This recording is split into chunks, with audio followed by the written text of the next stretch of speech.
po ba yan? Amen. Praise the Lord. Hallelujah. Yan po, malinaw po yung mensahe ni yung MC po natin, ha.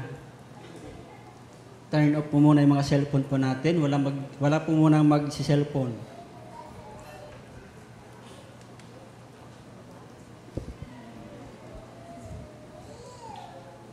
Yan, good morning po. Kamusta po?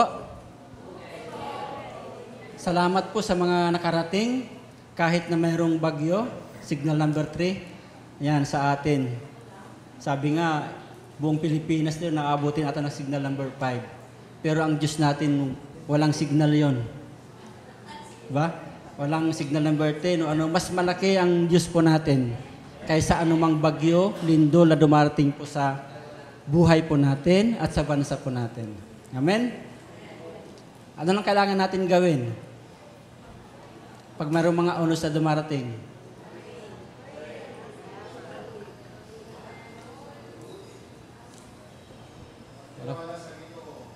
Yan. Magtiwala sa Ginoo. Manalangin. Yan. Kasi ang Diyos lang naman may magagawa eh. Tayo wala tayong magagawa. Kundi ang manalangin, magtiwala sa ating Panginoon. Amen? Sige po, tumayo po tayong lahat. Samahan niyo po ako sa pagbasa po ng teksto po natin. Bago po tayo manalangin. John chapter 15, verse 16 to 17. Maiksi lang po yung mensahe po natin ngayon dahil 2 verse lang po. Actually, 1 verse lang po yung matatalakay natin dyan. 50 verse 16. Asan na yung 16? Hindi kayo ang pumili sa akin, ako ang pumili sa inyo, at humirang sa inyo upang kayo'y humayo at mamunga, at manatili ang inyong bunga, sa gayon anuman ang hingin ninyo sa Ama sa aking pangalan ay pagkakaloob sa inyo. Ito ang iniutos ko sa inyo, mag-ibigan kayo. Tayo pong lahat ay yumuko at manalangin. Dakilang Diyos sa mga banal, ikaw ang makapangyarihang Diyos. Patuloy na sa iyo lamang kami aasa at magtitiwala, Panginoon. Anuman ang mga pinagdaraanan ng aking mga kapatid, Lord God, ng bawat isang narito, Panginoon, sa mga kapatid namin na hindi po nakarating, dalangin ko, Panginoon, na patuloy po nilang maranasan ang iyong pag-iingat, ang iyong presensya, Panginoon. Lord God, sa umaga pong ito, pinagkakatiwala ko po ang lahat-lahat sa iyo, Panginoon. Lord, ang mensaheng nais mong iparating sa amin ngayong umaga, Panginoon, dalangin ko po na ikaw ang mangusap sa puso ng bawat isa sa amin, Panginoon. Iparating mo po ang nais mong mensahe sa amin upang kami patuloy na matuto at lumalim pa, Panginoon, sa pananampalataya sa iyo, Lord God. Panginoon, ang iyong abang lingkod, gamitin mo lamang kasangkapan. Ibaba mo ako sa pinakamababa sa dapat kong kalagyan upang ikaw ang makita at madakila, Panginoon. Lord God, maraming salamat. Lead the Holy Spirit, Panginoon, nang siyang magsalita sa aming kalagitnaan. Ito pong aming dalangin sa tanging pangalan ng Panginoon. Isang lahat ay magsabi ng Amen. Makakapo na po tayo. Maraming salamat po.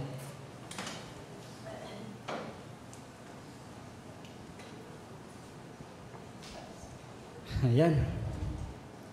Bago po tayo tumuloy doon sa ano po natin, sa mensahe po natin. May nais lang po akong linawin sa talata po na binasa po natin. Hindi po ito tumutukoy sa eleksyon. Kung sino ang maliligtas. Po, ito po ay, kung titignan po natin ang buong konteksto po nito ay patungkol po sa panalangin. Yan po. Ano pong nais parating dito na salita ng Panginoon? Nais po dito na ipakita po sa atin na bawat mga mananampalataya ay pinili ng Diyos.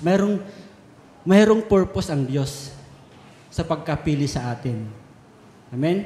Tanda po natin, ang kausap po ni Jesus dito ay ang kanyang mga alagad. Ipinakita sa kanila kung ano ang purpose ni Jesus, kung bakit sila tinawag at pinili. Tandaan po natin, ang 12 alagad po, sila po ay pinili, pero may isa po doon na hindi naligtas. So, ibig sabihin po, hindi po ito tumutukoy sa kaligtasan, kundi yung plano ng Diyos sa bawat isa sa atin. Amen? Kaya pamagat po natin, yan, chosen for a specific purpose. Yan po yun. Mayroon pong specific purpose ang Panginoon sa pagkatawag sa iyo at sa akin. Naniniwala po ba tayo?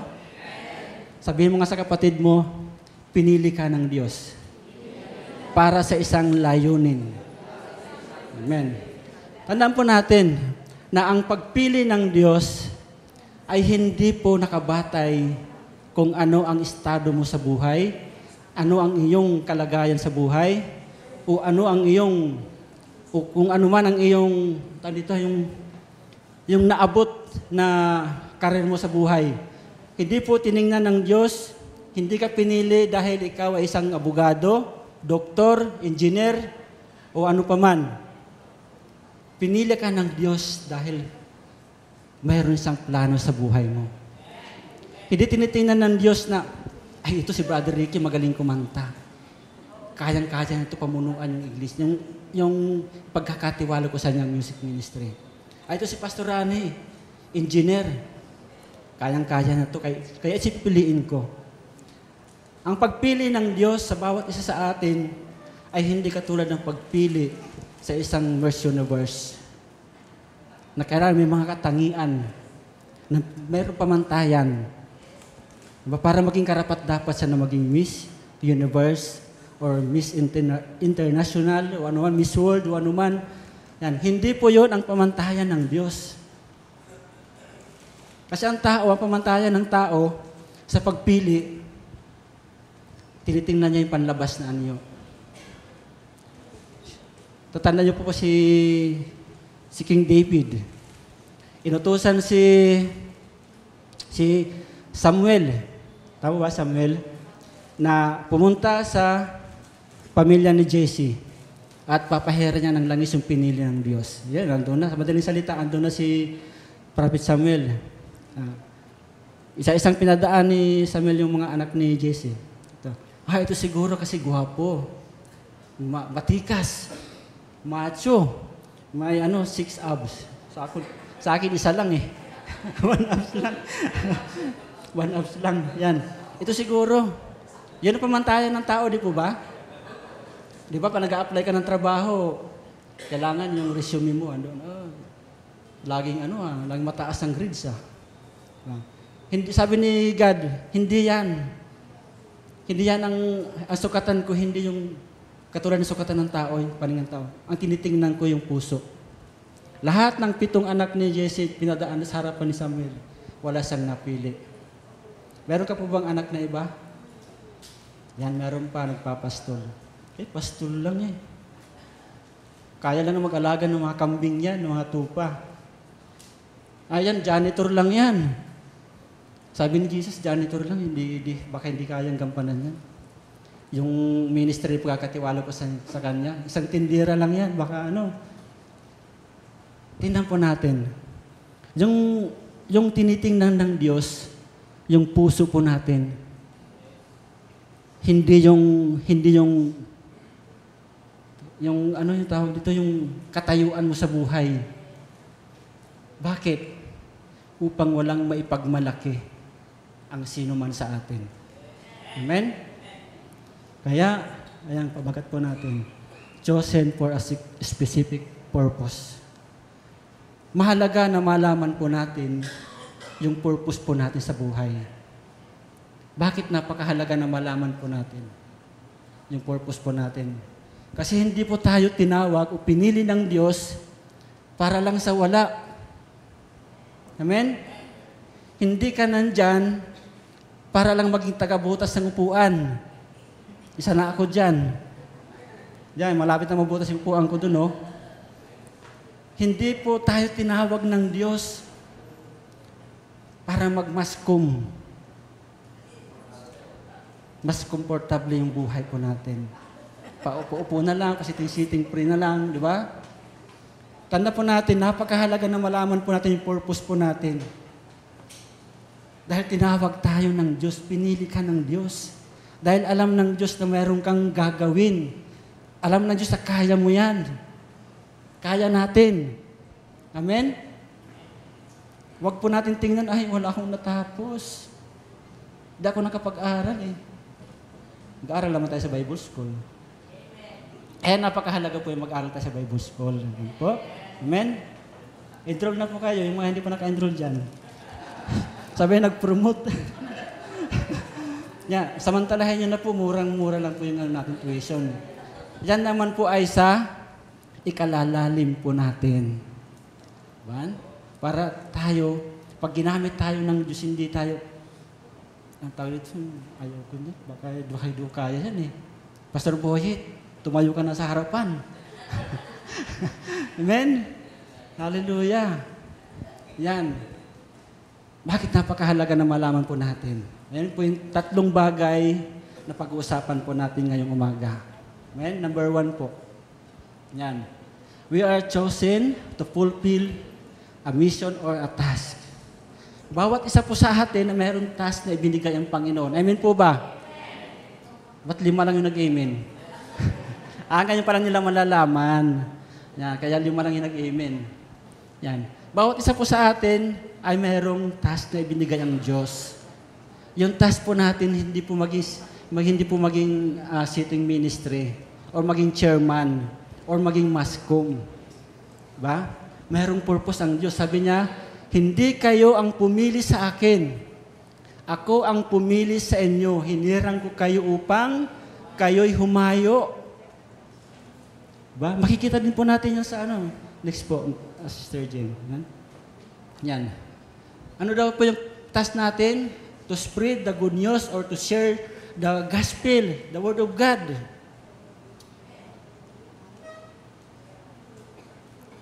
Huwag nating isipin, baka mabaliwala lang yung pag-share ko, baka hindi makinig, baka hindi maging epektibo. Tandaan po natin, si Jesus, habang nagmi-minister siya, ang dami sumusunod, dami nakikinig, pero hindi lahat sila sumampalataya sa ating Panginoon. Pero marami silang, habang nangangaral ng ating Panginoong Kristo, sabi nga ni Jesus dun kaya lang kayo sumusunod hindi dahil sa nakarinig kayo ng salita ng Diyos or himala, kundi kayo'y nakakain. Amen? So, i-share po natin ang salita ng Panginoon. Kahit wag natin isipin na baka mabaliwala lang yung sasabihin ko sa Kanya. I-share po natin yung salita ng Panginoon dahil yun po ang task po natin to spread. Paano natin palalawakin ang salita ng Diyos? Di ba yung mensahe natin last anniversary po natin? Enlarge the territory. Paano mag-i-enlarge ang territory ng Diyos sa Jikuhar? Amen? Paano may enlarge? Paano lalawak ang gawain ng Panginoon? Kung lahat tayo nakaupo lang. Tandaan po natin, ang pinili ng Panginoon, hindi lamang mga pastor, bishop, hindi lamang kung lahat po tayo na nandito, pinili ng Diyos, kaya po nandito ka ngayon. Amen? At habang nandito ka, alam mo na pinili ka ng Diyos, mayroon kang task na dapat gawin.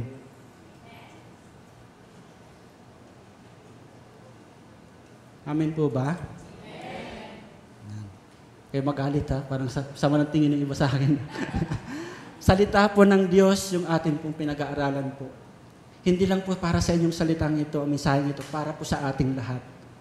Para magising na po tayo. Marami na pong kalamidad ang nangyayari sa bansa po natin. Hindi natin alam, dumarating na lang. Kailan pa tayo kikilos para ipahayag ang salita ng Diyos? Nawala sila sa mundong ito, hindi sila nakarinig ng salita ng Diyos. Amen? To spread the gospel or the good news of Jesus. Sunod po. Yan, ano pa? Yan sa Matthew 28, di ba? Verse 19, kaya tumayo kayo at gawin ninyong alagad ko ang mga tao sa lahat ng mga bansa. Next po. Yan.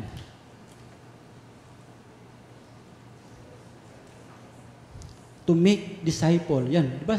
Malinaw doon, sabi na, gawin ninyong alagad ko ang mga bansa. So, paano po sila magiging tagasunod ni Jesus kung walang nagpahayag ng salita ng Diyos? Hindi sila nakarinig, hindi nila nalaman yung salita ng Diyos, yung plano, yung purpose ng Diyos sa buhay po nila. Amen? So, kailangan mga kapatid, na malaman po natin yung task po natin. Ibahagi ang salita ng Diyos at gawing tagasunod ng ating Panginoong Jesucristo. ang lahat ng tao. Amen? Number 2, ang bilis lang ano, number 2 na agad. Ayan, we are chosen to bear fruit. Ayan. Ayan. Hindi lang po, yan, sabi. Hindi kayo ang pumili sa akin, ako ang pumili sa inyo, o hinirang ko kayo upang kayo humayo at magbunga. Mga kapatid, yung bungang ito, hindi lang tumutukoy sa espiritual na bunga. Next po, kapatid. To bring people to Christ. Man. Habang ikaw nagsishare ng salita ng Panginoon, ipinaalam mo sa kanila yung purpose mo, yung purpose ng Diyos sa buhay po nila, kami sila mga alagad ko. Habang nangangarap po tayo, dalhin din po natin sila sa Lord, sa paanan ng Panginoon. Pastor, baka hindi naman sumunod, baka naman hindi sumunod sa Panginoon yan. Ipahayag mo lang yung salita ng Diyos. Ang Diyos ang maglalapit sa kanila sa harapan ng Diyos. Hindi po tayo. Kasi pag tayo lang ang naglapit, baka mawala din yan. At masaktan lang tayo. Sabi ko na nga ba napilitan lang yun umatin Di ba? Ang Diyos po ang gagawa ng lahat ng bagay. Ang nais ng Diyos yung gawin yung nais po ipagawa niya sa atin. Amen? Hallelujah. Malapit na, siya na lang. Yan. Kaya wag po tayong magsawa, manghinayang, na ibahagi ang salita ng Diyos sa mga tao, nakakausap natin, nakapaligid sa atin, lahat na nakakasalamuha po natin. Ipadama po natin yung pagmamahal ng Diyos sa kanila. Amen? Kasi sabi din sa salita, sa konteksto niya, binasa po natin, ito ang inutos kayo, mag-ibigan kayo. Amen. Kung mahal natin si Lord, mamahalin natin ang ating kapwa. Sa magitan ng pagmamahal, kung mahal natin ang ating kapwa, ibabahagi po natin ang salita ng Diyos sa kanila. Amen? Hindi man tayo makapagsalita, ipakita natin, ipadama natin sa kanila na ikaw ay pinili ng Diyos. Na ikaw ay hinirang ng Diyos. Makita nila sa buhay mo at sa buhay ko na ikaw ay lingkod ng Diyos. Hallelujah. Inaantok na ata kayo. Pwede ba natin palakpakan ang Diyos sa buhay natin? No? Hallelujah. Diba? Yan, to grow spiritually. Yan, para hindi lang yung lumago ba? Lumago sa pananampalataya. To grow. Paano tayo mag-grow? Paano sila mag-grow? So, napakahalaga na ibahagi ang salita ng Diyos, dalhin sila sa Panginoon, at para lumago sa pananampalataya, spiritual. Amen? Wala, last 3 na. Bilis. 22 minutes. Yan. Number 3, we are chosen to take care of our fruit. Yan. Paano daw natin iingatan? Kasi hinirang tayo ng Diyos para ingatan yung ating mga bunga. Diba? Yan. At magbunga at manatili ang inyong bunga. Paano natin mapapanatili yung bunga? Bilang mga mananampalataya. Next po. Yan. To teach them to obey. Bartot yung English natin Yan. Sabi dyan, hinirang tayo ng Diyos upang ingatan yung mga bunga natin. Sa paanong paraan? Ituro sa kanilang sumunod sa Diyos. Bakit meron tayong mga Bible studies, merong discipleship, doon itinuturo sa kanila na sumunod sa Diyos. Tinuturo sa kanila na sumampalataya sa Diyos. Amen. Ito po yung pangatlong bagay kung bakit tayo pinili ng Diyos. Bakit tayo hinirang ng Diyos? Upang ituro ang kanyang salita na sumunod sa Diyos. Amen? Bawat isa sa atin na narito ngayon, kayo lang ba yung nagkusa pumunta dito? Or mayroon na nagbahagi sa inyo ng salita ng Diyos? Bago tayo napunta dito. Napasalamatan na ba natin yung mga taong ginamit ng Diyos kung bakit narito ka ngayon. Sila yung mga taong alam ang purpose sa buhay nila. Purpose ng Diyos sa buhay po nila. Kaya tayo naman ay narito ngayon. Ginampanan nila o ginawa nila yung purpose ng Diyos sa buhay nila na gawin tayong tagasunod. Naturuan tayong lumago. Nadalhin ang mga tao sa paanan ng Panginoon. Amen? Pasalamat tayo dahil merong mga taong ginamit ng Diyos na tumupad o ginampanan yung kanilang pagkatawag, yung pagkapili po sa kanila. Amen?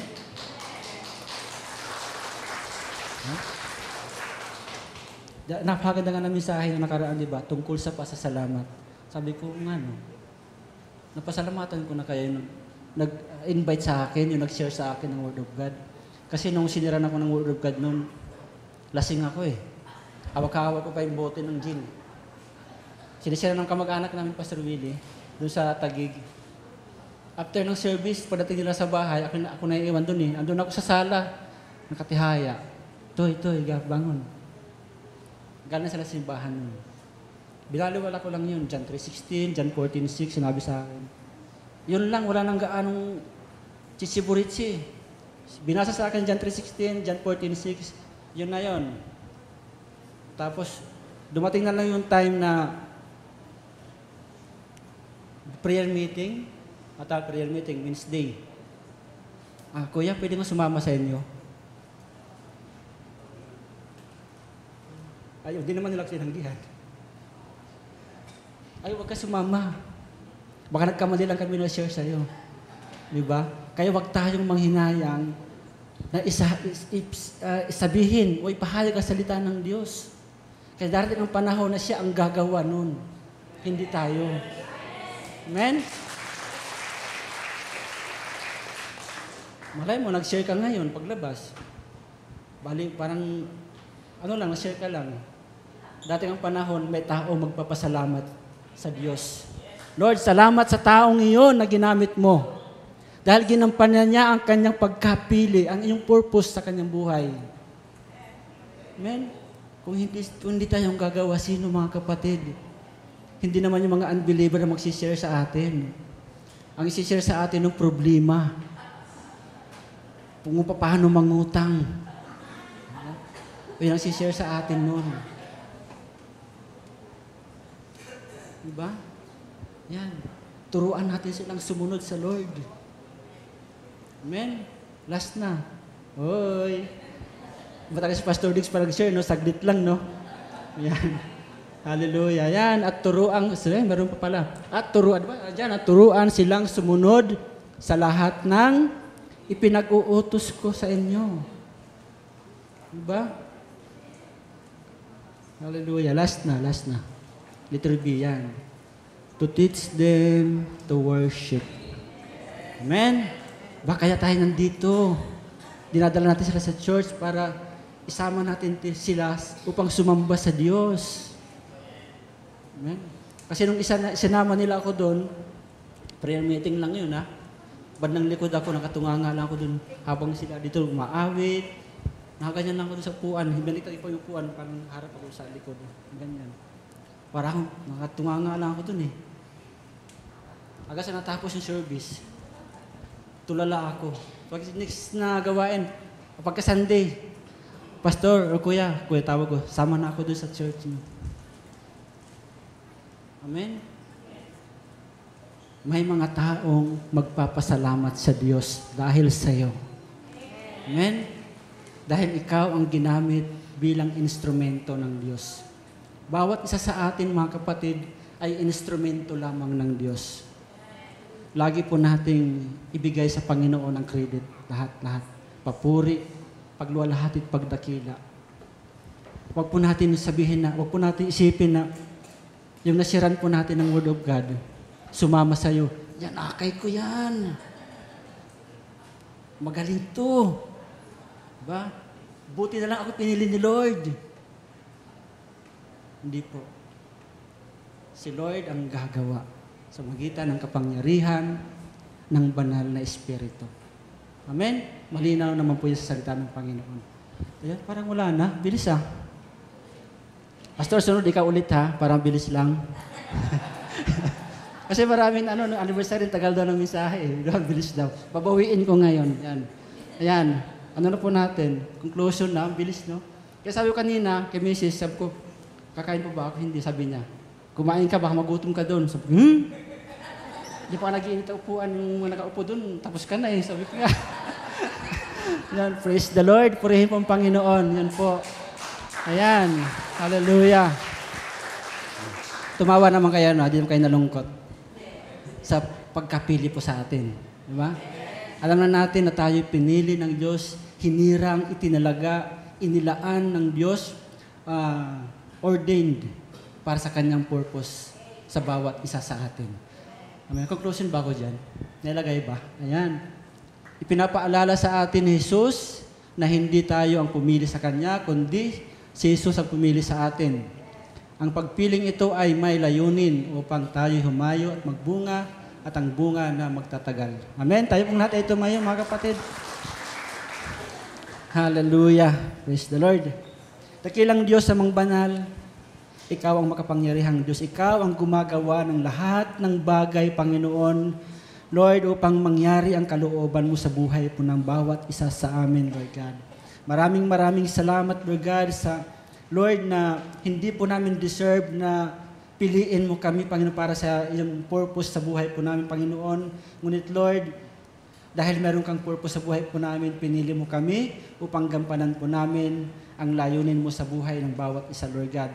Upang patuloy, Panginoon, na maipahayag ang iyong mga salita, Panginoon, gawing alagad, Panginoon, ang mga tao, Lord God, o turuang sumunod sa iyo, turuang sumamba sa iyo, Panginoon.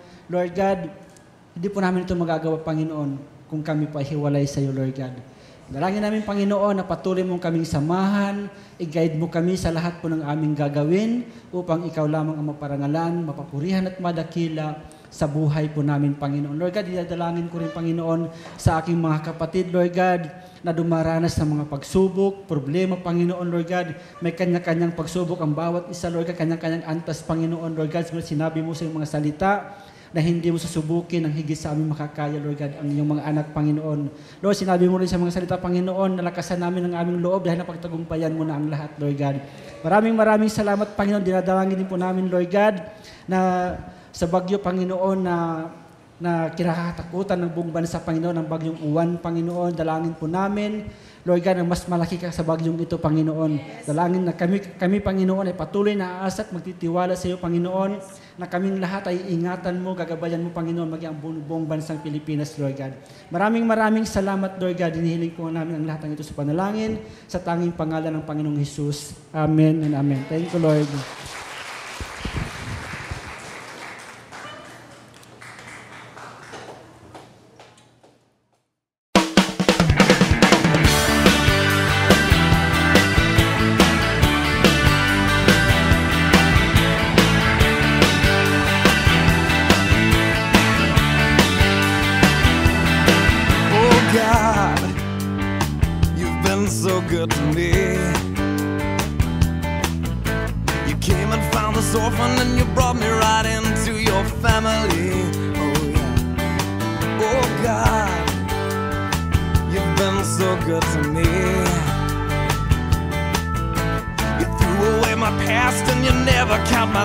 Against me, no, thank you, Lord.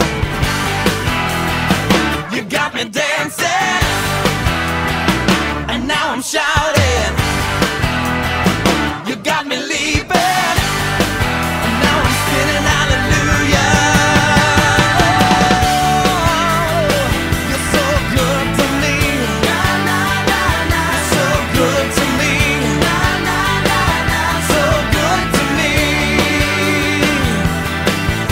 God, you've been so good to me. And every day I wake up, I breathe another breath of your mercy. Oh God, you've been so good to me. And my delight is in you, 'cause I know that your hand is upon me. Oh